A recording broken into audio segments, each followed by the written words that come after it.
Kembali lagi bersama saya Alusius Suharti Mengkarya, podcaster di Manggarai Barat ya. Di malam hari ini, sebagaimana kita ketahui bahwa malam hari ini adalah permulaan dari acara besar besok ya. Besok itu adalah Hari Raya Idul Adha gitu ya. 1442 Hijriah. Iya, 1442 Hijriah, dan ini tentunya adalah hari raya besar bagi keluarga kita Endema CKN ya. Isi ACKI, isi beta kita yang beragama muslim di seluruh dunia begitu. Dan di Mabar Berbicara Studio pada malam hari ini telah hadir ya sahabat kita, sahabat Mabar Berbicara ya, Ustadz Komar ya. Selamat malam. Selamat malam juga. Ya. Assalamualaikum. Iya, wassalamualaikum. Waalaikumsalam warahmatullahi wabarakatuh.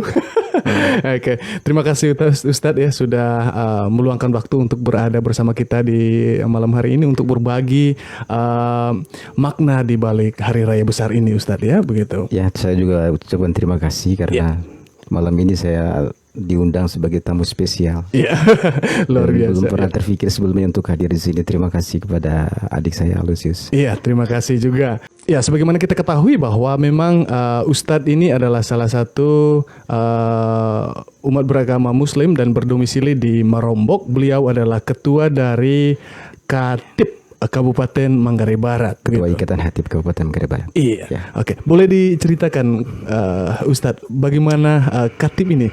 Itu organisasi muda Muslim atau bagaimana? Ikatan Khatib Manggarai Barat ini adalah salah satu organisasi yang dibentuk pada tahun 2018 pada bulan Desember, akhir Desember kalau tidak salah itu. Wadah ini diinisiasi oleh Kementerian Agama, seksi bimbingan masyarakat Islam. Dan pada saat itu ketika terjadi rakor, rapat kerja Majelis Ulama Indonesia Kabupaten Manggarai Barat, salah satu inisiasi dari pembentukan Khatib ini adalah Kementerian Agama. Maka dibentuklah pada zaman itu Pak Haji Abdul Qadir. Beliau sudah pindah tugas di kampungnya sendiri di kota. Kemudian kami di SK-kan itu awal 2019 dan akan berakhir masa jabatannya 2023.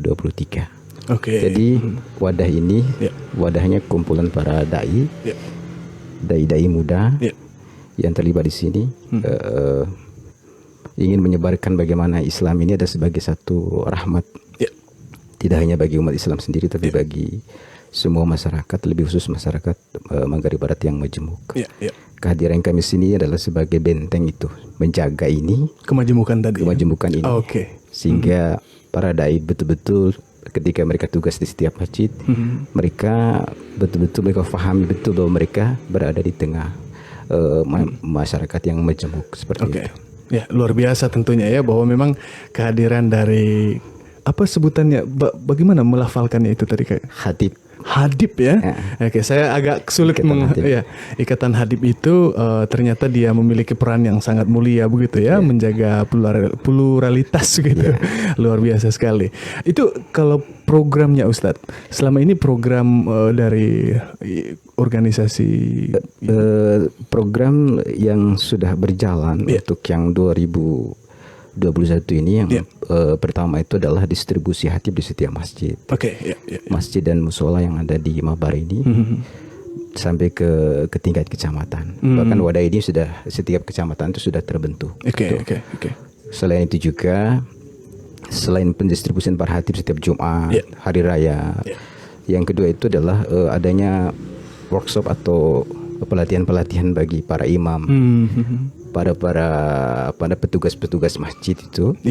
Di antaranya yang baru saja ini kami lakukan adalah pelatihan penyelenggaraan jenazah. Gitu ya. Kemudian nanti bagaimana diadakan mungkin setelah Idul Adha ini adalah pelatihan workshop penulisan khutbah Jumat itu. Karena ini sangat penting juga kan. Iya, bagaimana memberikan pemahaman kepada umat begitu ya.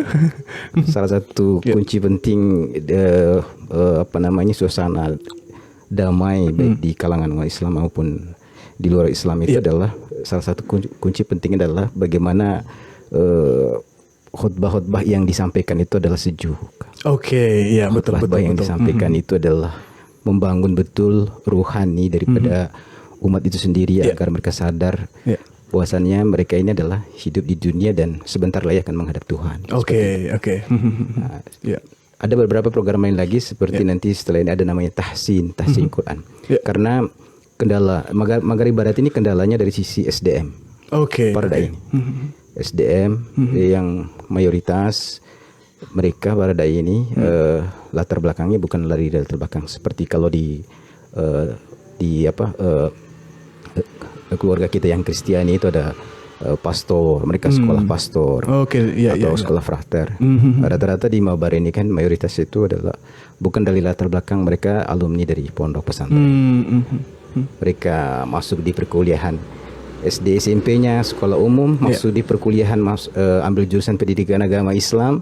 Setelah mereka memiliki gelar pulang di kampung, sampai di kampung ini SDM kurang, sementara tuntutan umat ini luar biasa. Mau tidak mau tidak ada rotan akar pun jadi. Makanya tidak disampaikan harus diupdate ilmu pengetahuannya.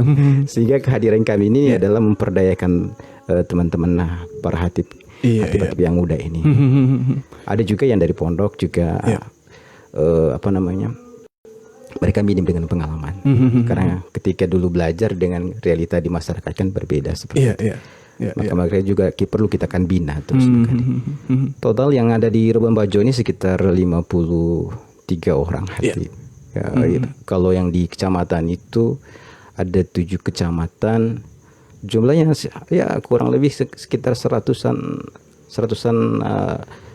orang lah kalau dihitung setiap masjid itu para hatib itu ada. Itu hadirnya lembaga ini untuk memperdayakan mereka itu semua. Luar biasa, ini sangat sangat menggembirakan tentunya dari informasi yang disampaikan oleh Ustadz ya, bahwa memang di tengah kemajumukan kita ini begitu ya, baiknya mari kita sama-sama begitu tumbuh, saling menjaga dan lain sebagainya begitu Ustadz. Oke. Ustadz, ini saya ingin tanyakan ini. Untuk menjadi ketua dari ini organisasi hatib ini badan gitu ya, lembaga ya. Itu bagaimana ceritanya bisa menjadi itu? Sebenarnya waktu itu juga saya tidak ada terfikir untuk menjadi ketua ya. Oke. Karena mungkin para orang tua seperti Majelis Ulama dari Kementerian Agama, kemudian teman-teman para hatib-hatib muda ini, para imam masjid melihat mungkin saya itu memiliki pengalaman. Kan saya di Jakarta tuh kurang lebih 13 tahun. Wah, luar biasa. 13 tahun di Jakarta. Setelah studi itu kurang lebih 5 tahun saya berkecimpung terlibat dalam aktivitas dakwah seperti ini. Secara kebetulan ya guru-guru saya itu dari NU, Nahdlatul Ulama. Inilah yang ilmu-ilmu guru inilah yang coba kita bagikan di Mabar ini, sehingga kedepannya kita hidup bersama. Iya betul, penuh dengan kedamaian begitu ya. Iya luar biasa, apalagi ya Mabar kita ini ya pintu masuk begitu ya. Jadi kita menjadi role model lah Ustadz ya. Ada kriteria khusus misalnya begitu ya untuk bagi teman-teman para pemuda, para pemudi untuk menjadi anggota misalnya begitu.